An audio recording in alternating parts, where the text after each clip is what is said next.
Hari ini Umi mau berbagi resep donat rumahan yang rasanya tuh nggak kalah sama donat-donat mahal di luaran sana. Walaupun ini donat ala rumahan tapi hasilnya lembut banget, halus, empuk, dan pastinya menul-menul sempurna. Umi jamin kalau kalian coba resep ini dijamin bakalan ketagihan karena rasanya enak banget, luar biasa lembutnya, dan tampilannya pun cantik banget walaupun cuma donat rumahan. Boleh dibilang ini versi rumahan tapi hasilnya mewah seperti buatan bakery. Nah, buat kalian yang penasaran gimana cara bikin donat seenak ini? Yuk ikuti langkah demi langkahnya sampai selesai ya, karena Umi bakal kasih tips biar hasil donat kalian juga bisa lembut, halus, dan mengembang sempurna seperti ini. Langkah pertama, masukkan tepung terigu, sebaiknya gunakan yang berprotein tinggi ya. Kemudian disusul dengan gula pasir, susu bubuk, ragi instan, dan bread improver. Campurkan semua menjadi satu. Selanjutnya masukkan 2 kuning telur, lalu tambahkan air secara bertahap ya bun, jangan langsung semua biar adonannya nggak terlalu lembek. Sekarang langsung aja kita mixer hingga setengah kalis terlebih dahulu. Nah, kalau adonannya sudah mulai menyatu dan agak lembut seperti ini, matikan dulu mixernya. Lanjut masukkan mentega dan juga garam. Kemudian mixer kembali hingga benar-benar halus, licin, dan elastis. Tandanya adonan sudah siap dibentuk itu biasanya nggak lengket lagi di baskom, dan kalau kita lebarkan adonan tidak mudah sobek ya bun. Nah, kalau sudah halus seperti ini, matikan mixernya dulu. Sekarang Umi mau menimbang adonan supaya hasil donatnya nanti sama besar dan matangnya juga merata. Di sini Umi mau bikin 2 ukuran karena si Angga mau yang kecil. Jadi Umi timbang 20 gram untuk ukuran kecil dan 50 gram untuk ukuran besar. Yang 50 gram ini lumayan jumbo loh bun hasilnya nanti. Selanjutnya kita rounding atau membulatkan adonan. Rounding ini penting banget ya bun. Tujuannya supaya permukaan adonan jadi halus, udara di dalamnya tersebar merata, dan waktu digoreng nanti hasilnya menul dan gak retak. Umi biasanya ngeronding langsung di tangan karena udah terbiasa kayak gini. Rasanya lebih enak aja gitu karena memang Umi sudah terbiasa kayak gini. Tapi kalau adonan banyak ya nanti pegel juga tangan kita. Tapi kalau ngeronding pakai tangan gini, kita bisa merasakan loh bun kalau donat yang kita rounding itu sudah benar-benar padat tuh bunda ya. Kalau misalkan mau dironding di bawah di meja juga bisa kok ya. Nah, selanjutnya setelah adonan selesai dibentuk dan ini sudah didiamkan sekitar 10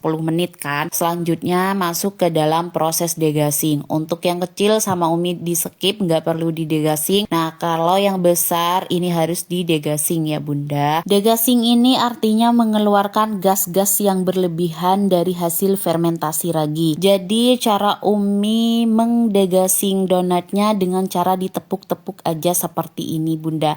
Tapi pastikan udara yang di dalamnya itu sudah benar-benar keluar gitu ya. Lalu di sini bagian tengahnya Umi lubangi pakai spuit seperti ini aja bunda. Kalau udah, ini didiamkan lagi sampai adonannya mengembang sempurna bunda. Lama waktu proofing ini tergantung suhu ruangan masing-masing ya bun. Biasanya sekitar 30 sampai 45 menit sampai adonan terasa ringan dan mengembang 2 kali lipat bunda. Lanjut ke proses penggorengan karena ini sudah mengembang sempurna ya. Jangan sampai over proofing ya bunda. Gunakan api kecil aja ya bun. Mulai dari manasin minyak gorengnya itu harus pakai api kecil, dan yang paling penting jangan sering dibolak-balik. Kalau Umi di sini cuma pakai teknik 1 kali balik aja. Itu tujuannya biar tidak banyak menyerap minyak ke donat. Lihat deh bunda, ini hasilnya cantik banget. Permukaannya mulus, ringan, dan sudah keluar wet ring di pinggirannya kayak gini. Kalau udah semua digoreng, biarkan dulu donatnya dingin sempurna supaya toppingnya nanti nggak meleleh ya. Nah, misalkan kalau kita pakai buttercream gitu memang harus benar-benar dilelehin gitu. Terus kalau mau pakai glaze itu harus benar-benar dingin juga bunda. Untuk toppingnya Umi pakai glaze susu, tinggal oles bagian atasnya seperti ini. Kemudian taburi topping sesuai selera. Di sini Umi pakai 3 varian, ada Oreo, red velvet, dan juga green tea. Untuk yang Oreo hasilnya cantik banget, tampilannya mewah, teksturnya lembut, dan rasanya manis